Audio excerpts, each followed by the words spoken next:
from the southern mountains. Headwaters, a part of Appleshot.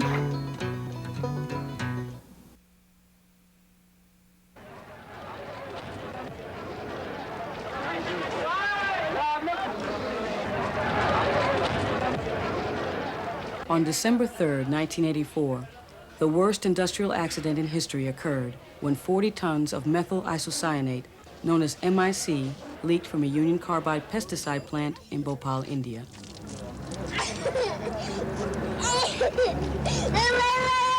We are talking about maybe about 5,000 people dead, which will be very hard to document because many people fled Bhopal and died in cities other than Bhopal. We're talking about at least 50,000 persons who are facing serious medical problems. There is no doubt that it is a carcinogen and it is a mutagen, that people who have been exposed will suffer for the rest of their life and future generations will suffer. There is no doubt about it.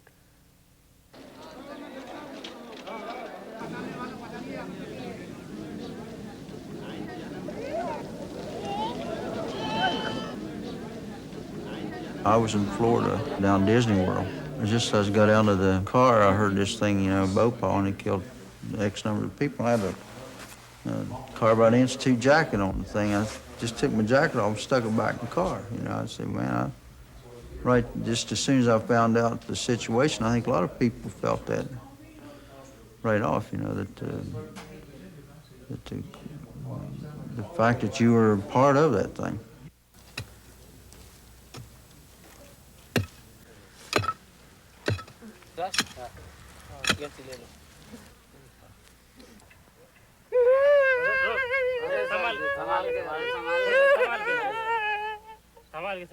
चलो घबरा मत शांति रखो शांति रखो शांति रखो छोड़ छोड़ शांति रखो समझे शांति रखो बिल्कुल शांति रखो घबरा मत शांति रखो शांति रखो अरे ये घबराने से कोई काम नहीं चलेगा तेरे को हिम्मत से काम लो The only place in the United States that manufactures MIC, a chemical used in the process of making pesticides, is the Union Carbide Institute plant, located in the Kanawha Valley of West Virginia.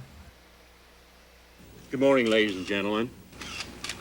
All of us here at the Institute plant have been deeply saddened by the tragic event in India, and we extend our sympathy to all the people in the city of Bhopal. I'm pleased to have an opportunity to make a point here this morning. The employees of the Institute plant have been manufacturing MIC in an effective and safe manner for 17 years. We are extremely proud of that safety record. We are confident in the ability of our trained, dedicated, skilled, and experienced people. We are confident in the equipment that we operate, the safety precautions that we utilize, the monitoring systems that we have, and our plant emergency preparedness. It is the best insecticide, as far as I'm concerned, on the market. It saved the cotton crop in Egypt 2 or 3 different times. It also was used in India to reproduce and mass-produce their wheat crop that saved thousands of people from starving to death. As a matter of fact, we used 2 years ago in a lab where they sprayed the vegetables with insecticide. After we analyzed them, we ate the rest of them. So I know it's not harmful. Well, that terrible tragedy that occurred in India, I think the effect has been this, and that is a greater awareness. An awareness that the industry's here, an awareness that it is in an area populated by 250,000 people, and that it's also an awareness, gee whiz, we've been the safest industry all along. How safe do we have to be? And I just didn't believe that such a thing as Bhopal could ever exist or would happen, but it really shook this community up. And please believe me, the community is still quaking. A message to the people of Bhopal.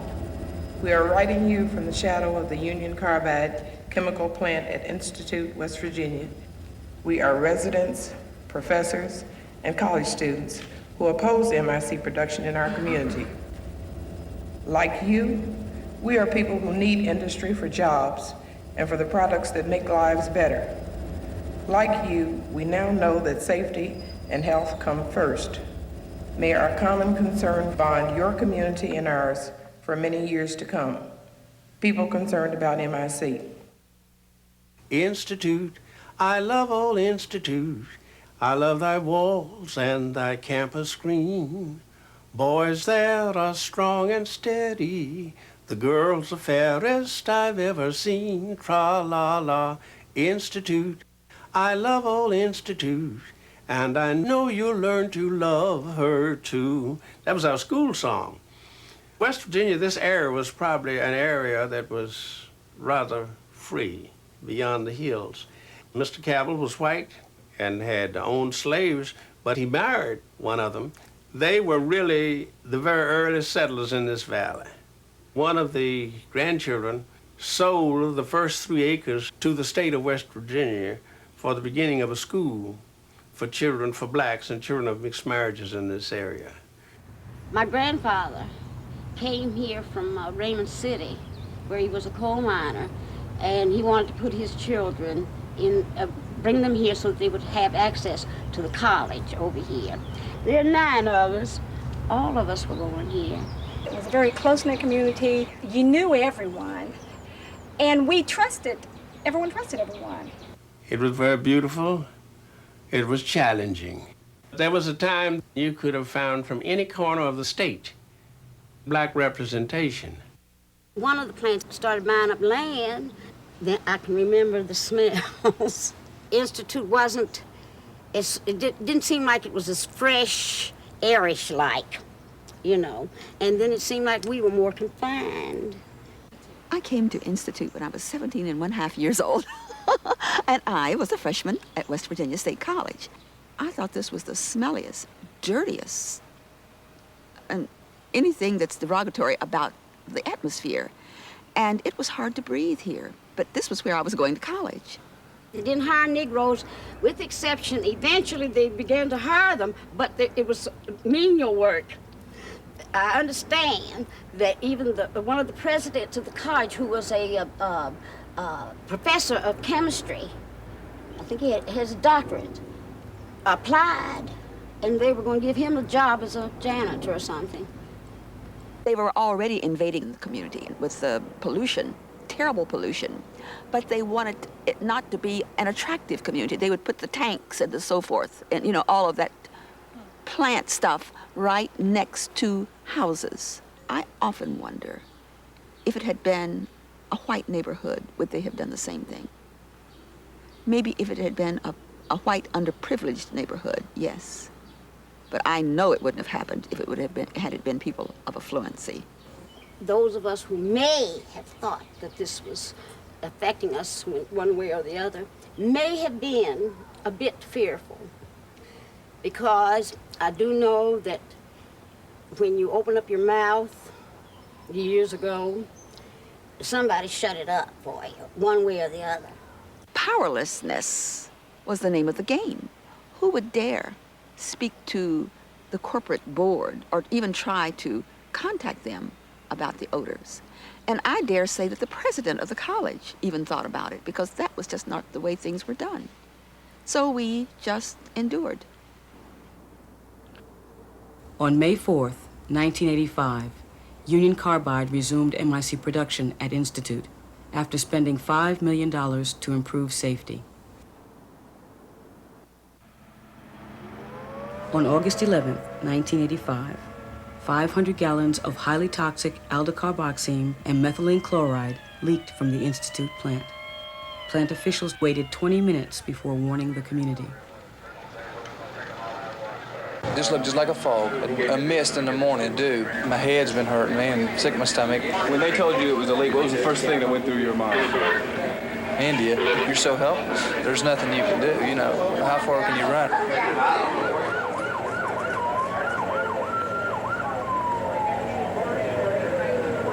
There were about 500 gallons in the tank.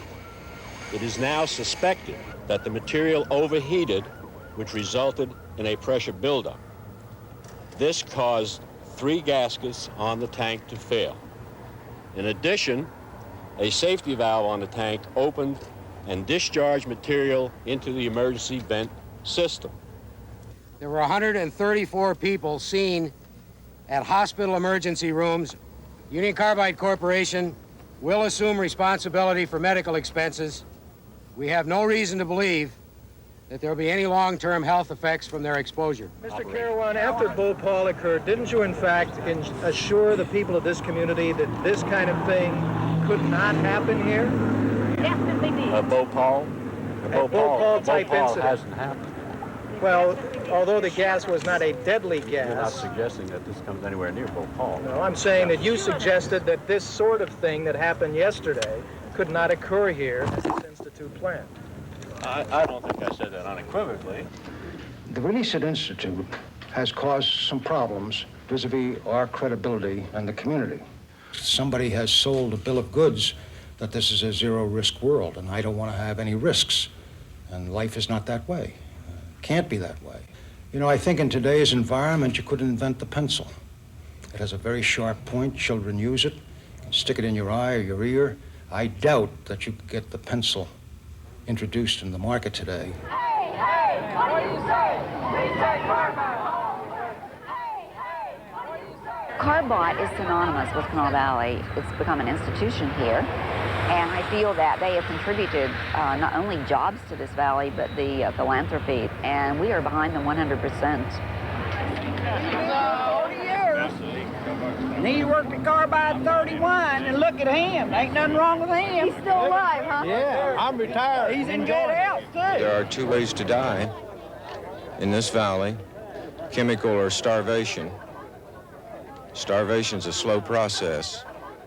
My husband works for Carbide at 7 Unit. He was in this bill last weekend. I wasn't worried about him then, and I'm not worried about him now. His father before him, and his stepfather's father worked for Carbide. By golly, there's not a better employer in the valley and never will be.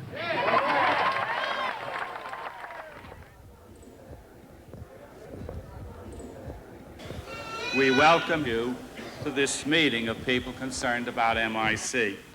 Among those in the audience today is the president of Union Carbide Chemicals and Plastics. He was invited to listen to the concerns that we have. You fumble and stumble and cause our lives to be turned upside down over things you misplaced over 500 gallons of this mixture. Now, I can see misplacing 1 or 2 gallons of gasoline around your house. Who owes us for our gardens not being able to eat? And I'll tell you the truth, I wouldn't eat it now. Because as I understand, most of the people I talked to in the Institute, their gardens didn't get checked. Whose garden got checked? Y'all from Institute, raise your hands. Whose garden got checked? Y'all gonna eat that mess? It wasn't the emergency whistle. It was the fire whistle. And firemen were running to get a fire.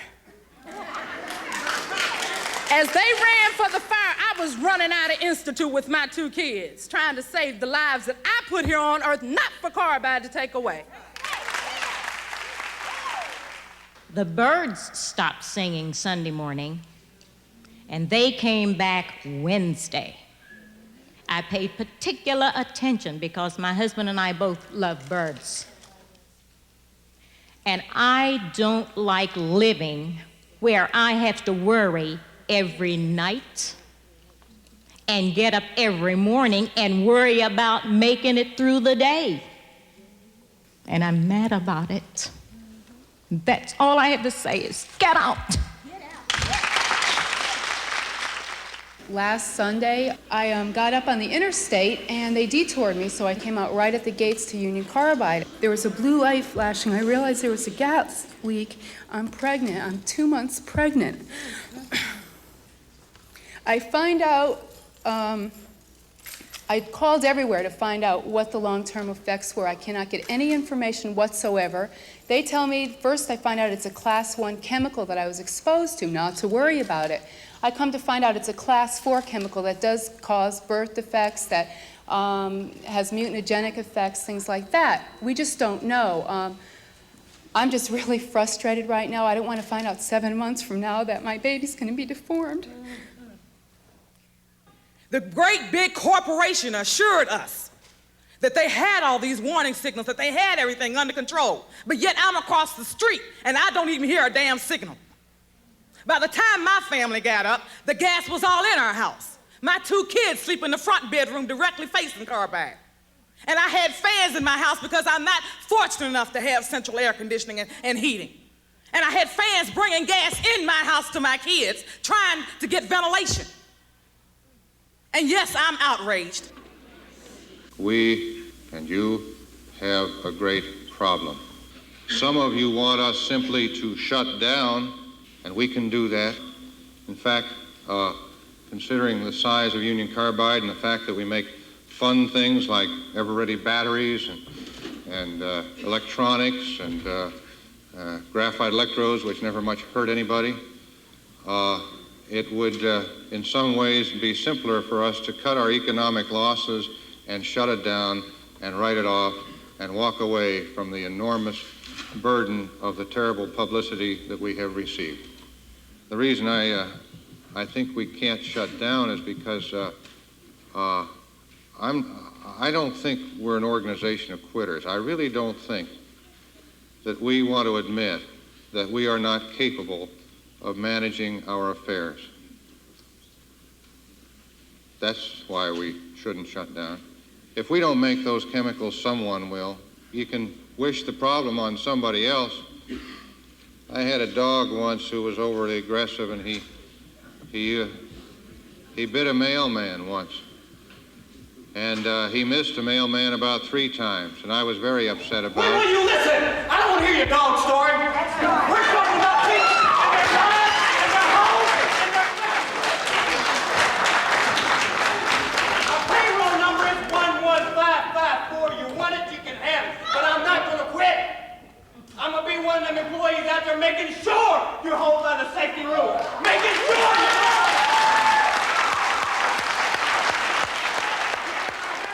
Anderson and Kennedy, they come in here for a day and they're gone. They're gone home to their nice little palaces wherever. They don't smell this mess. Take a whiff right now. It's stinking out here. They're playing games with us. They killed the Indians, now they're killing the hillbillies. Right in front of us here is the campus of West Virginia State College. Over there is the West Virginia Rehabilitation Center. And that is a place where most of the people are physically handicapped and would have great difficulty moving out. The interstate runs along over there, but you cannot get on the interstate without going past Carbide here. One of the things that Carbide kept telling people in this valley for more than a year, we won't leave you, don't worry.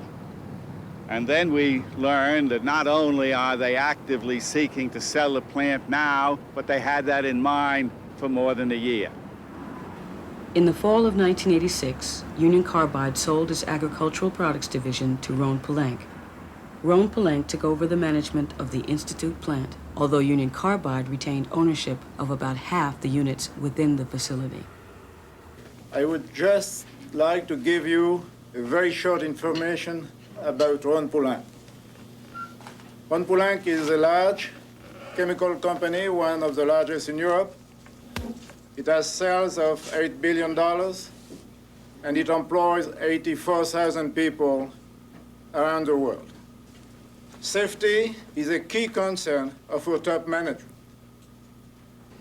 There has been some questions. Is Roan Palenque running the company or is Carbide?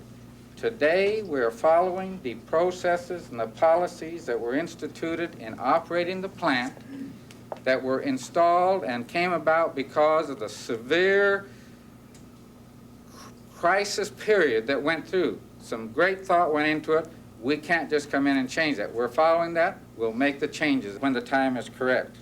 We are working very hard to reduce emissions, and we've made an awful lot of progress. Do you know what the chemicals are that we usually smell most of the time in the Institute area? Do you have any idea specifically what they are because, you know, the smell is comparable.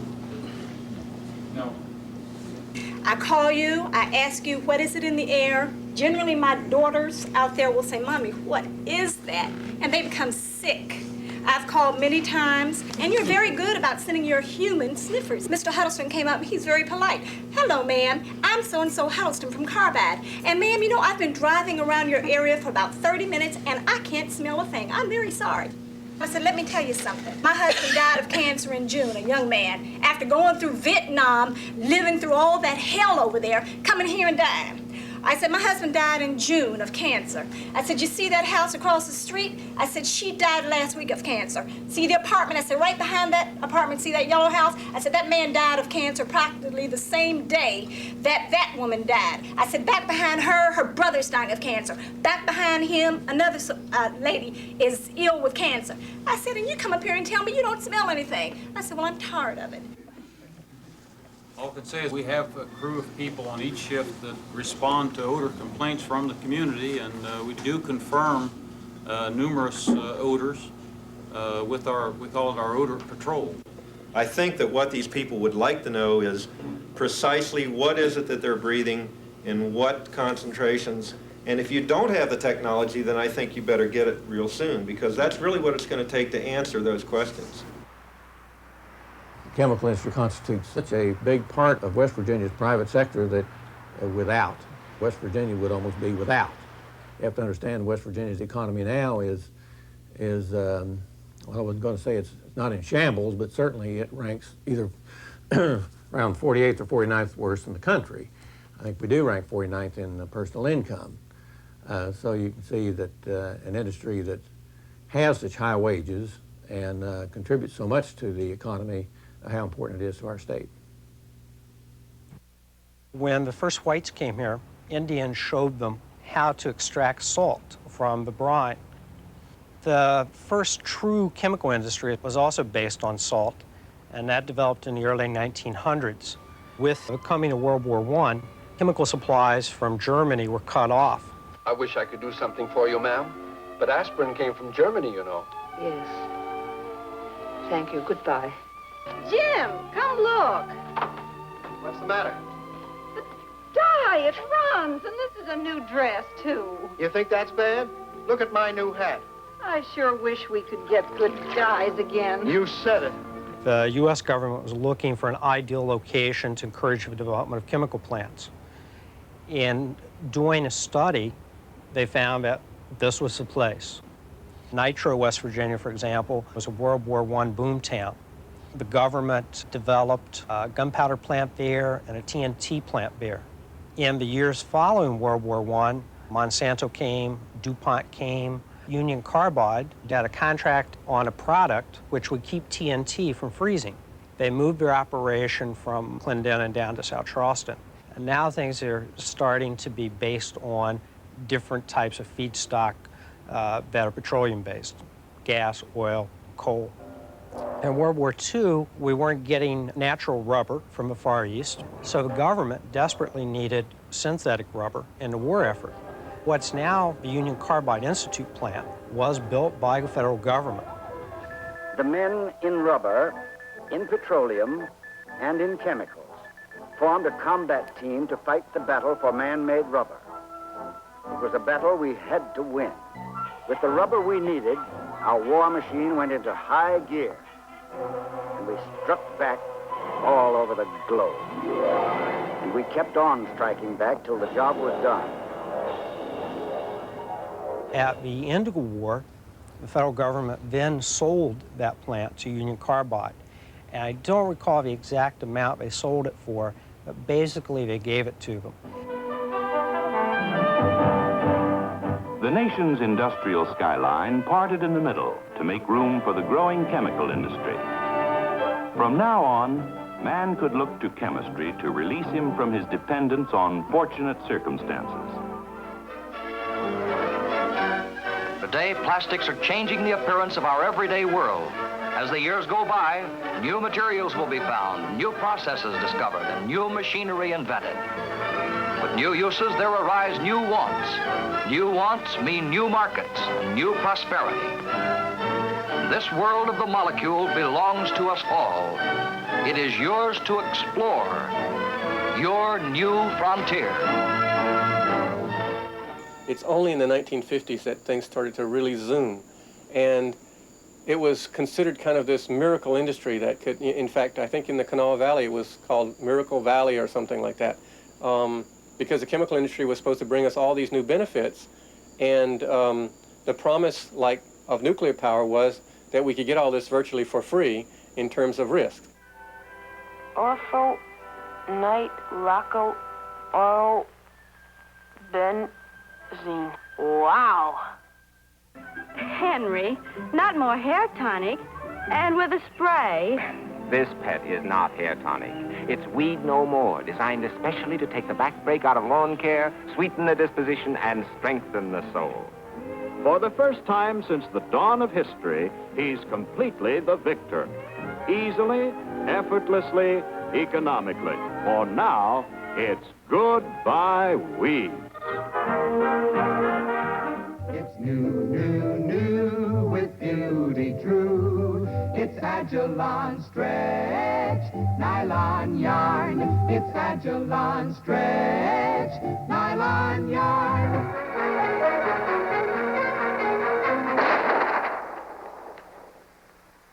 What's it to you? It's a remarkable new polyester film called Mylar. I just want to say one word to you. Just one word. Yes, sir. Are you listening? Yes, sir, you.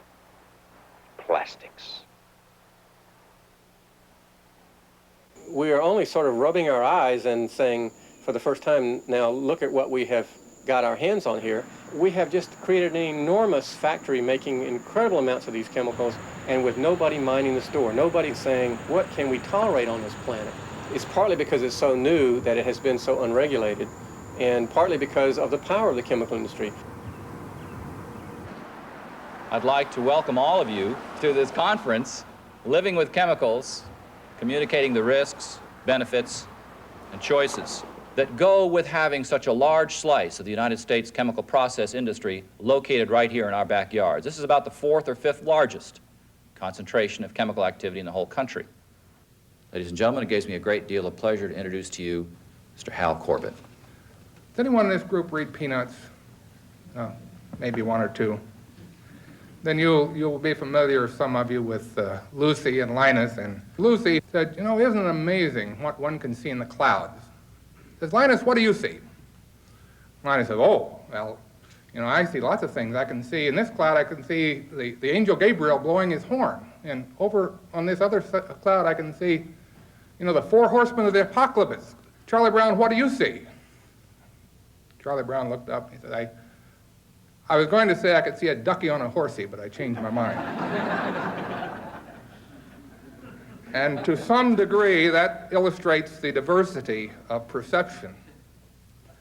Certainly, Bhopal was a glimpse of the apocalypse for lots of us. And it has truly caused us to see shadows everywhere. Some of them may be real, but history tells us that most will be illusions. We know that the Center for Disease Control could find no evidence of health abnormalities among the residents of Love Canal. It didn't make people happy that they couldn't find any, but the fact is they couldn't find them.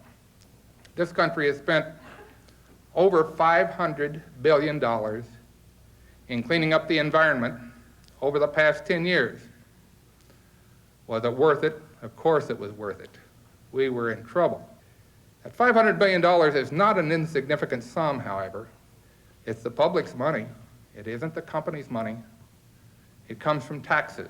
It comes from funds which might have gone to generate new jobs. It comes from other things. It's a public decision to spend $500 billion or $1 trillion. The American people do not want less environmental protection. They do not want less governmental involvement because, in this instance, government is going to be the only way that we are going to ensure that there be some movement. It's not to say that the private sector isn't going to play a role, and in some instances perhaps voluntarily, but one has to acknowledge the fact that there are dual goals. Industry wants to have a safe facility, but they also have concerns about the bottom line. The government is not supposed to have dual concerns. They're concerned about public safety, they're concerned about public health. This EPA operates under a philosophy that governmental intervention into economics, into the marketplace, is highly undesirable. In this mission that we call environmental protection, the choices that real players, not spectators, must make are how much risk to what people or ecological systems, at what cost in other things given up, and who is going to pay. There are many straws stuck into the soda called the productive capacity of the American economy, and sucking harder on one of them leaves less to be drawn down by the others. Any sort of industrial progress that we make, we always have to measure in terms of human cost. What's the value of red dye in a lollipop or a hot dog? Well, there is no value. But then you begin to look at it, and of course there is. The manufacturer says that they increase their profitability because more people eat red hot dogs or suck red lollipops than they otherwise would. And what we end up saying is, well, to save this employer a certain margin of profit, we're going to allow X number of people to get sick in society from eating those hot dogs or sucking those lollipops. In September 1987, as a community relations initiative, Union Carbide held an open house and offered tours of its South Charleston plant. Okay, folks, first thing you're going to see down here is Mainland Chemicals. That's my home place. We produce amine products, which are used in paints and paint solvents. Also our glycol ethers, which go into a lot of the gas scrubbing fluids. And then we also produce propylene glycol. Propylene glycol is something that probably you may have had some of it this morning. It is the carrier that holds the sweetener on all your pre-sweetened cereals. It is used in virtually every food, and it's used in a whole lot of the cosmetics and everything that you use every day too. And we make about 70% of the food-grade propylene glycol that's made in the world in this one department. Right now, of course, the plant is operating. This is just another day. They didn't shut anything down for the tour. They're running, making chemicals just the same as they would any other day of the week. This is part of the liquid phase hydrogen unit. Some of the products that are made in this unit go into the 612 insecticide and also into the No Tears baby shampoo. Right here you'll see a sign. That's an underwater crossing going over to those tanks on the other side, on the north side of the river. That's where a lot of the chemicals made here are stored. Those tanks over there hold several million pounds of material.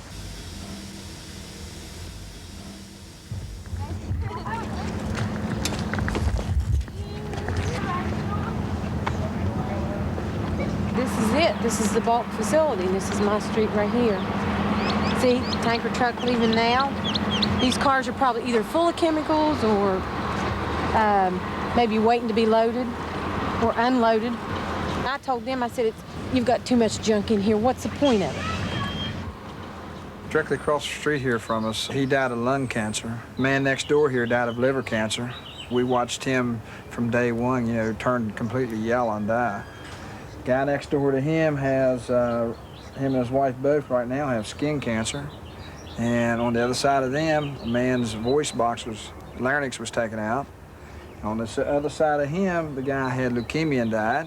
We just kept pounding the Air Pollution Control Commission. We said, we are fed up.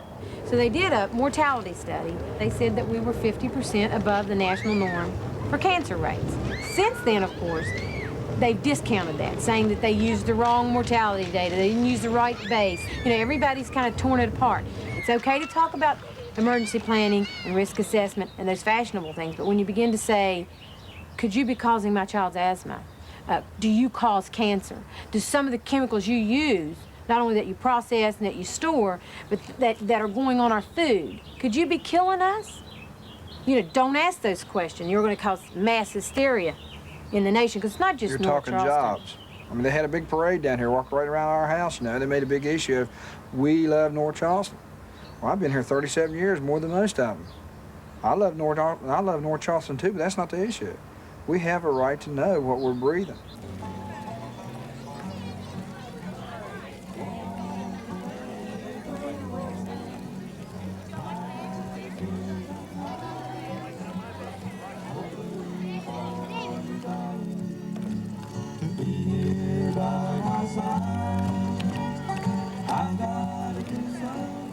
Periodically, we've had deals where we bring the employees and their families in, but this is the first time we've had the general public in. If we had our choice, of course, there wouldn't be anybody around the plant, and then we could just focus on what we're about inside. But over the years, the community has developed around the plant, and we have about 15,000 people that live within a mile of our plant, so we have to be very concerned about them and what their concerns are, and to work with that. So we really can't pack up and leave. This is Carbide's core values, and it's the corporate core values for safety and environmental excellence. They're values that the corporation wants each of the employees to aspire to, so that we can all do better jobs for our customers, and to just hopefully keep our jobs established here for a longer period of time. We're trying to show here that even though we have the same chemicals in the plant that you have at home, basically the same, we have to go through all the EPA regulations, the DNR regulations, and the Department of Transportation regulations to dispose of it. One of our corporate orders or policies now is what we call full compliance. Whatever the EPA states, we're going to try our best to comply with them completely. What was it before? We tried hard. We were all like one big family, and it was a wonderful place to work. And I stayed there till I retired, and I made a good living, and I sent my kids to school. And there's not too many people live to be 80 years old anyhow, so I don't worry anything about a little bit of asbestosis. These are his great-grandsons. That's my daughter. She was educated on carbide money and fed on carbide money. We make a wide variety of chemicals. Any chemical, if it's used improperly, could be hazardous. I should say that. For example, water could be hazardous if you stick your head under it, okay? But I tell our employees that as long as we operate well and we don't cause problems in the community, we'll still be here in the valley. That's where I'm coming from.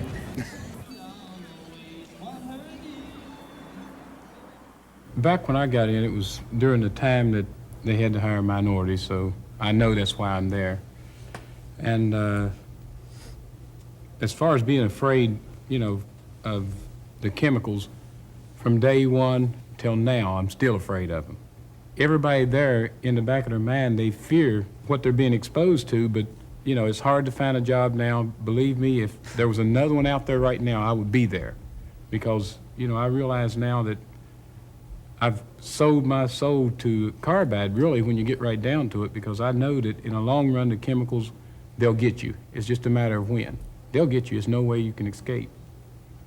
I got 30 years in the working what they call a distribution area, where we handle 80 or 90% of all the material in and out of the plant. Barges, rail cars, trucks. I'm now working in a warehouse. I'm warehousing now. Get enough seniority to try to get out of the chemicals. Handled a lot of toxic materials early on that we found out they were carcinogens. I think that was probably the biggest disappointment in your life, to know you'd handled something. It was as lethal as it was. Seed's been planted and you can't really regress. I've seen people here in the local that have come down with some of these diseases that spent all they had savings, sold the farm or half the farm and all the cattle and that kind of thing, just to keep ahead till he died, and left his wife, you might say, a pauper. There's been a lot more concern about safety since Bhopal. So now there are things which we can use to make the job safer. But I also think that we're going to face direct blackmail on these matters. This isn't the only chemical company in the valley that's been told, if you don't take concessions, if you don't accept cross-crafting, where everything gets all mixed up and the general levels of skills are degraded. So I think the economic situation in the industry is going to be used to both lower our wages and to reduce the margin of safety, both for us and residents of the valley.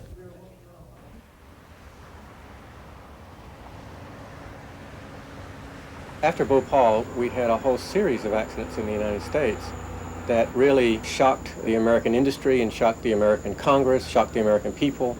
A total of 6,928 accidents of a serious nature over a 5-year period. We have come very close in this country to having a Bhopal. For example, we had a release of ammonia in Pensacola, Florida, where the cloud that was formed was 1 mile in diameter, and it was tracked on airport radar as it went downwind for 9 miles. Luckily, the wind was blowing that cloud out of Pensacola, or we would have had our Bhopal perhaps back in 1977. In fact, only 2 people were killed by that cloud, and about 200 injured, I think. Well, but you know, it's a very shaky system that depends on God putting the wind in the right direction or something, if not having a Bhopal.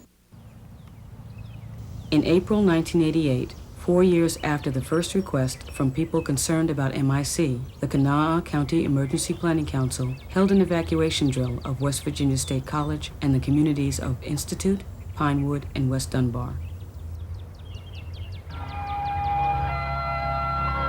WCAW information update time 8:56. Good morning. Right now, even as we speak, a simulated disaster underway. Kathy Gallagher of Rome Pelong says it's only a drill. No actual chemicals are involved. We're just going to simulate it. There won't be any materials released at all. There'll just be a lot of noise, and we're going to actually treat it as if it's there.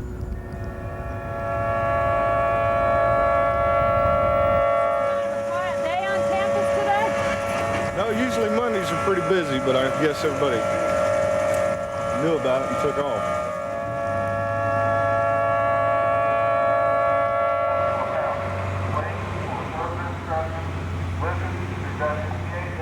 May I ask you a question? I'm curious. If this were the real thing, and if we knew that MIC had been emitted or any other deadly chemical, would you feel at ease coming into the neighborhood to get people to take them out? We were told when we volunteered for this that we would not be sent into any area that we would get contaminated ourselves. I don't think that anyone with common sense would knowingly drive into deadly gas. I wouldn't either, you know. I love the neighborhood, but if I'm in safety, you do think twice. Those people are either at work, they are they're not there. You know, I would be panicking. I'd be out in the street. Hey, take me with you. But they're not. And so there's nobody to stand out on the street because either these people are old, are ill, or not wanting to move at this time of morning. Where are the people who were supposed to have been knocking on doors? I have no idea. Well, this is not real then. In Institute, they would have heard the sirens, but here we didn't hear the sirens at all. How far are we from the plant here? Half a mile. A gentleman came in from the outside in the building and told us there goes the whistle, and we didn't hear it inside. To me, it was frustration, chaos, and confusion. I mean, we could be dead ducks time they get here. There was a great outcry from the community to have this drill, and now the day you have it, it didn't seem like you got much of a response. I think if you'll recall back when Carbide Institute had that, what was it, about 2 years ago, we had the small breakdown there. We at that time had trouble getting the golfers off of the golf course down there, and there was actually a cloud over them. I don't think the participation was what we were looking at. We were simply fine-tuning our system to that we knew would work, and we'll continue to fine-tune it. We feel comfortable that regardless of the number of students we've got on campus, that it would proceed as it did today. Have you ever tried to empty the whole campus? No, we haven't. The system works, it's designed to work. We practice all the time. We'll guarantee it does. I was on campus at 9 o'clock. I'm sitting there in my car listening to WCAW, waiting for something to happen. And I hear a siren at about 20 after 9. That's 17 after 9. Why not? We did not get the shelter-in-place message. It went directly to a prepare or evacuate. So we had to do things different as far as emergency response goes. there were only minor problems that we heard about. You call the siren not going? You call the siren not going off a minor problem? I think it was a minor problem in the case where there was no pending emergency. If you had an explosive situation, would you try to evacuate? If you have an emergency in which there's a cloud of something down there, there's not going to be any emergency responders or anybody else running out into that. There's no shelter in place is what takes place for everybody. People are people. They're going to panic, and they're going to want some kind of security. Now, how much security am I going to have by staying in place when I know that there's some kind of gas out here? I'm more confused than ever. If the sirens went off, you'd come to the door, I'd be sitting right there. I wouldn't know what to do. Probably the worst contamination you can have is poverty, and putting our industries out of business is not going to solve that. We cannot demand that we go out in the woods and live like a squirrel, and yet drive cars and wear clothes that are made out of synthetic fibers and all the things that we have to maintain our life. And so I'm not saying that we're having trade-offs here, but the trade-offs are there, and if you were to trade them off, I think that we would opt for what we have. After Bhopal, the EPA began a study of the health impact of long-term exposure to 20 toxic chemicals routinely emitted by plants in the Kanawha Valley. The final report indicated appreciably higher cancer risks to residents of Institute, South Charleston, and Bell, West Virginia. Well, there's no reason to panic. There's no reason to suspect that, people are going to fall over and die in the street. But there is an elevated risk because of these chemicals being discharged. All of the criteria air pollutants for which there are standards are being met in this area. We're talking about toxics, which there are not now standards for a lot of the chemicals that are being, matter of fact, most of the chemicals that are being emitted. But we're getting to the point where they are next in line for trying to get the control and the improvement in that area. The chemical industry has got to address the problems. The technology is there. Now's the time to put the best equipment in place, and Reg 27 specifies that. Put the gear on, prevent the stuff from going into the environment, and that way you're assured of it without arguing forever about risk and the accuracy of risk and the accuracy of the modeling and all the rest of it. That's do something.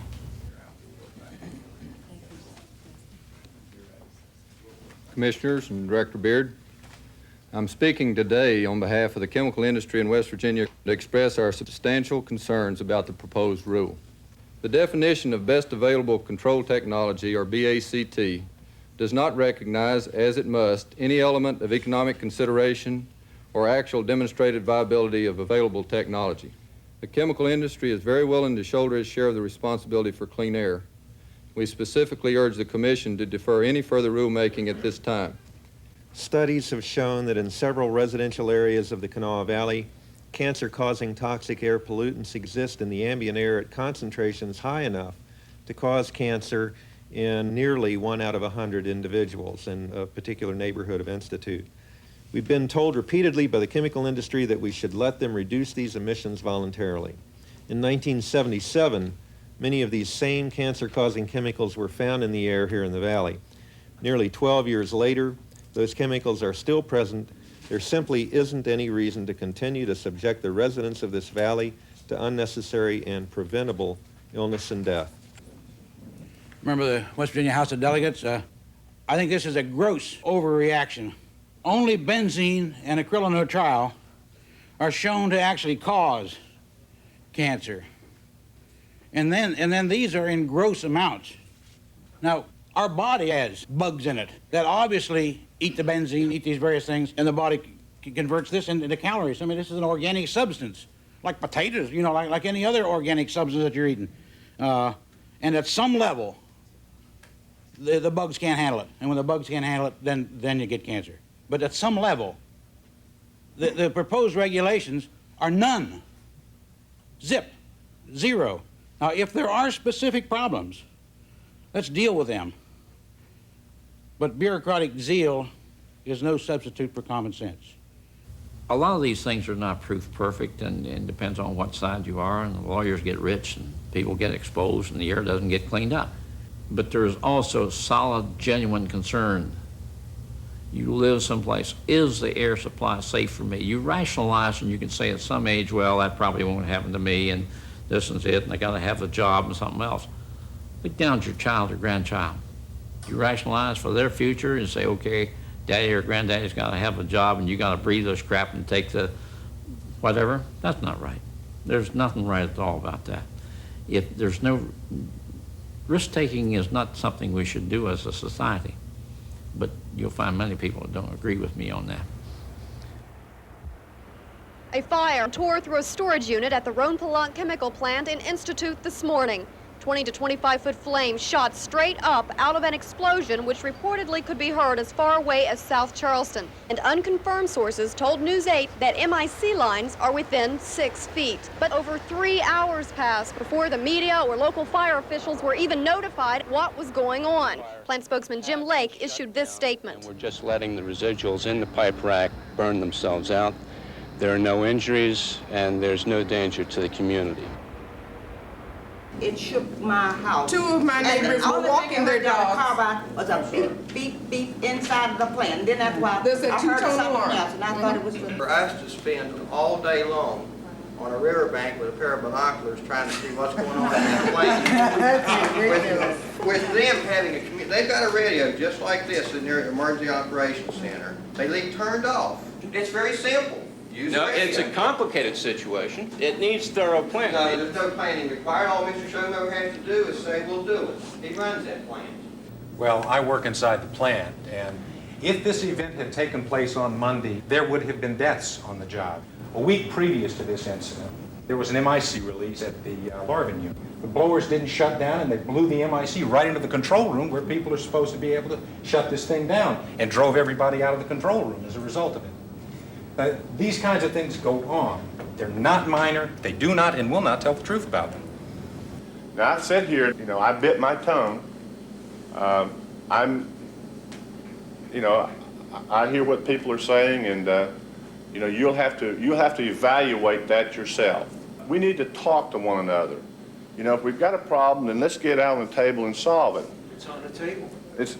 There's a lot of problems. There's a lot of problems coming on the table. I asked you a question 2 months ago. What percentage error is in the data that you're calculating for these releases? And you still haven't gotten back to anybody, including me. So what's the point of asking questions? Well, we try to provide the answer, and I don't remember how it was responded to be honest with you. You said you didn't know. Well, that's probably true. I work right here on this campus, and the plan is for me to go next door. If I went next door, I'd be dead. What did happen? I haven't heard anything. I don't believe it. I think it's a snow job. Whether you got a politician in your pocket, a legislature in your pocket, you can't buy the whole world. What happened with Bhopal and also with the Aldecar thing here in Institute, something changed forever in our minds. I mean, never again are we going to go back to a time when the citizens are just going to trust. Our kids are at stake here. The future of this valley is at stake here. And I don't want to leave it up to the people who are making lots of money off the stock, dividends, who don't even live in the valley. I don't want to leave it up to them to make the decisions about what chemicals are produced, how they're produced, what's a minor incident. And I think what we have to do is concentrate on controlling our own backyard. Huge amounts of unexplained chemical emissions where the results are unknown makes everybody feel like they're part of some giant experiment for cancer. People want to know whether these things are coming down in their children's schoolyards or in their own vegetable gardens. There are some new tools available to start to do that. There is a new federal law called Superfund Title III, which was a Bhopal law. It was Congress's response to Bhopal. They said, we need better emergency planning so people can run for the hills in case they have to. But secondly, the American public needs to know exactly what their local companies are putting into the air and the ground and the water. It's a beginning of giving the communities enough information to be able to deal in a strong way with their chemical facilities. What we need to do, of course, is to make the chemical industry socially accountable. The feeling of powerlessness pervades a lot of communities. And given the history of this area, we didn't feel that we could make a difference. But we decided, well, gee, we can do this. We can articulate what we feel. And it just kept growing. None of us will ever look at ourselves the way we used to. And we will continue to look at issues. We will continue to question. And we will expect sensible and livable answers.